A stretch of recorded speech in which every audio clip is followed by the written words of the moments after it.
سوال آپ کا بہت معقول ہے، اس لیے کہ عام طور پر ہم سمجھتے ہیں غیبت کا مطلب کسی کی برائی کرنا، یہاں تک تو ٹھیک ہے، لیکن جنرلی کیا ہوتا ہے، اللہ معاف کرے، غیبت نہ ہو یہ میرے سامنے کی بات ہے، یعنی ہم سچ بول رہے ہیں۔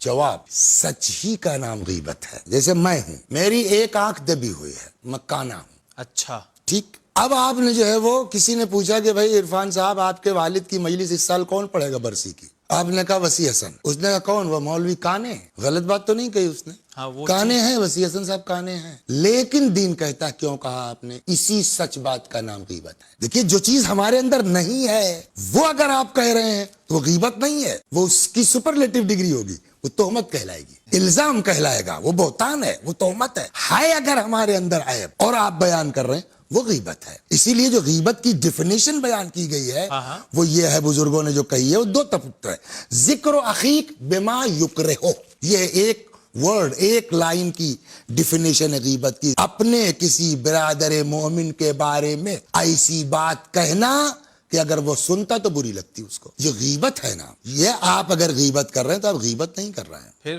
یہ آپ اللہ کے مقابلے میں آئے ہیں۔ کیسے؟ دو چیزیں، ایک تو وہ والی مثال دیتا ہوں میں، کانا ہوں، دو آنکھیں، دینا کس کا کام ہے؟ خدا کا۔ اس نے ہم کو ایک آنکھ نہیں دی ہے، اب آپ اس کا مذاق اڑا رہے ہیں، تو اس کا مذاق اڑا رہے ہیں اس کے خالق کا، خدا کے مقابل میں کھڑے ہو گئے، خالق کا، خلق کرنے والے۔ یہ تو ایک چیز ہو گئی نا۔ جی دو، کچھ ایسا عیب ہے واقعی ہمارے اندر جو آپ جانتے ہیں ہاں، ہوتا ایسا، اور کسی کو نہیں پتا، اللہ نے پردہ ڈال رکھا ہے، تو اللہ تو کسی کو بیان نہیں کر رہا ہے، اس نے پردہ ڈال رکھا ہے، آپ لوگوں سے بیان کر رہے ہیں، کیا مطلب ہوا؟ اللہ پردہ ڈالے، ہم تو نہیں ڈالتے، یہ اللہ کے مقابلے میں ہوا نہیں ہوا؟ ہاں بالکل ہوا۔ اسی لیے کہتے ہیں غیبت، کہتے ہیں کہ جس چیز پر اللہ نے پردہ ڈال رکھا ہے آپ اس کو اٹھا رہے ہیں، اس لیے اب غیبت کرنے والا، اس کا معاملہ جو ہے وہ غیبت جس کی ہو رہی ہے اس سے نہیں رہ گیا، وہ ڈائریکٹ اللہ سے جھگڑا کر رہا ہے۔